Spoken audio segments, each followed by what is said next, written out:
Hey there everyone, and welcome back to my channel. Thank you so much for tuning in. I do appreciate it. So as you can see from the title below, I'm going over the 5 things that you should always have in your kitchen. And these are 5 things that I always have in my kitchen as a chef who worked in 5-star restaurants and a plethora of different places for over like 9 years. And I also have my own catering business.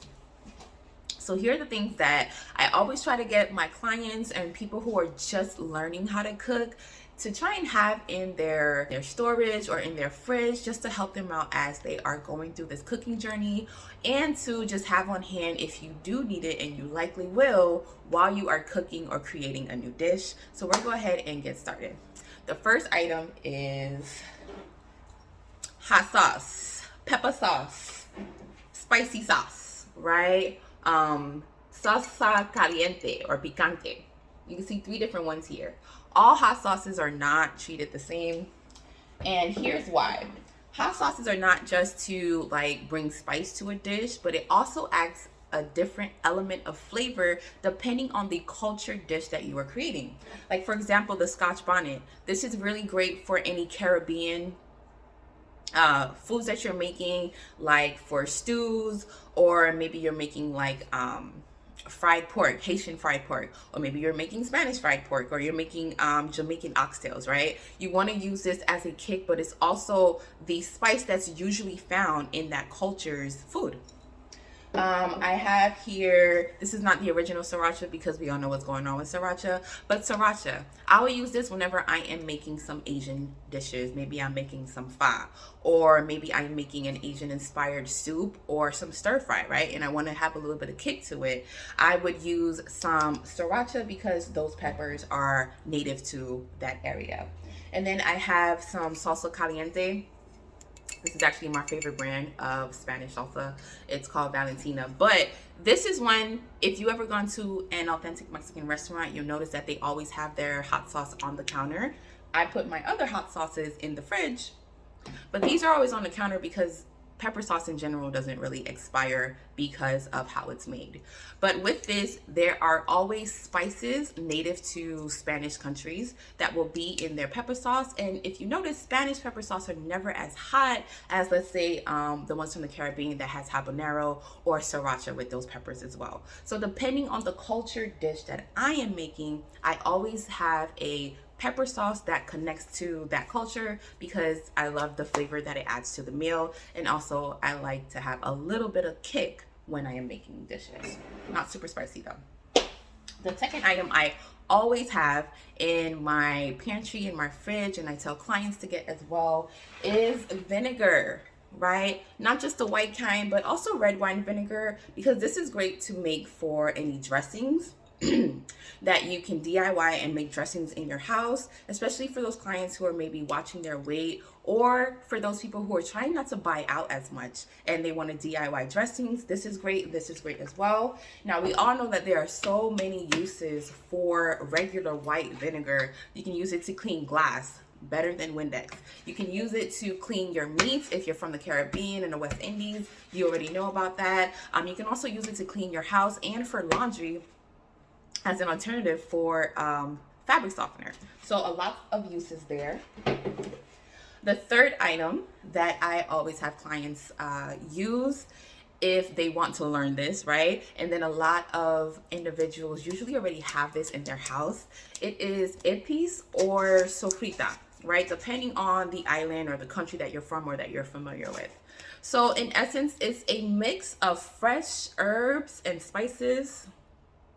It's usually green for the epis, right? I am Haitian, Caribbean. Usually ours is green because we don't put any tomatoes in there. But when it's sofrita, sometimes there are tomatoes in it, which change the color to a green. But it's full of herbs and spices. I'm talking garlic. I'm talking green onions. Some people put peppers. Some people put yellow peppers, orange peppers, whatever it is.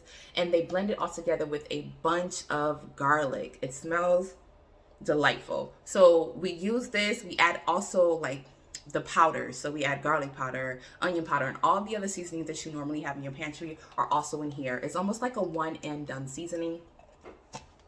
And I use this as a base for most of my savory meals, and especially when I am making meat. When I am seasoning, cleaning, and cooking meat, you will always see my ippies in there as well. It's fairly easy to make. There's 1,000,001 videos online on how to either make sofrita or ippies, and it's great for all savory dishes that you do have. And I always keep this in the fridge because this is fresh herbs and spices. You want to keep it cold, of course, and keep it in the fridge.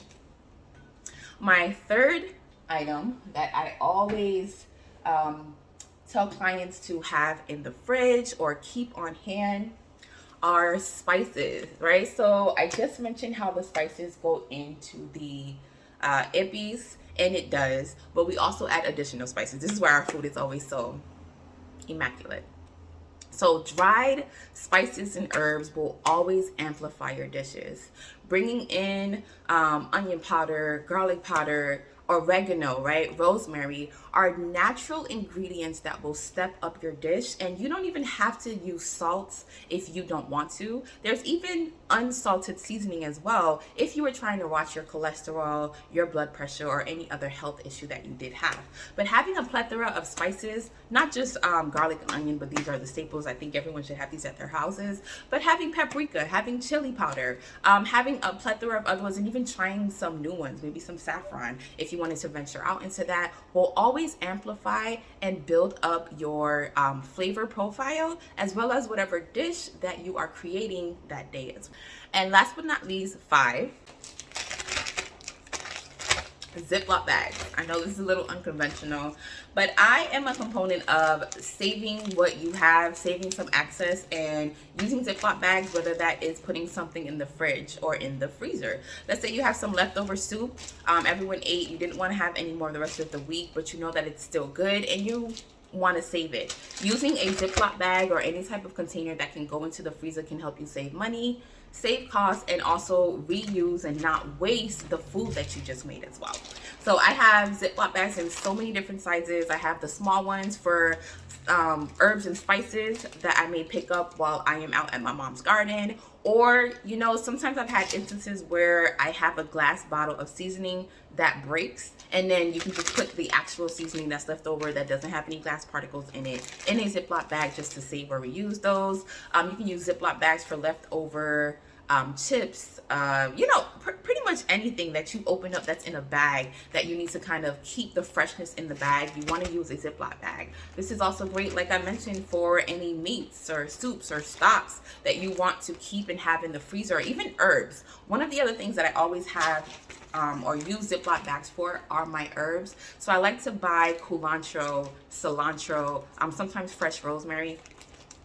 And I don't always get a chance to use all of them. And, you know, they can really go fast once they have been, you know, cut out of the garden. So I have them wrapped up in a napkin, a wet napkin, and put it on the refrigerator. But if I know I won't be using it for a while, then some of those herbs, I will have them in a napkin, kind of ring them up and then put them in a Ziploc bag. They still taste as good when I put it in the freezer, and maybe I take out the herb and put it in some soup or some stock.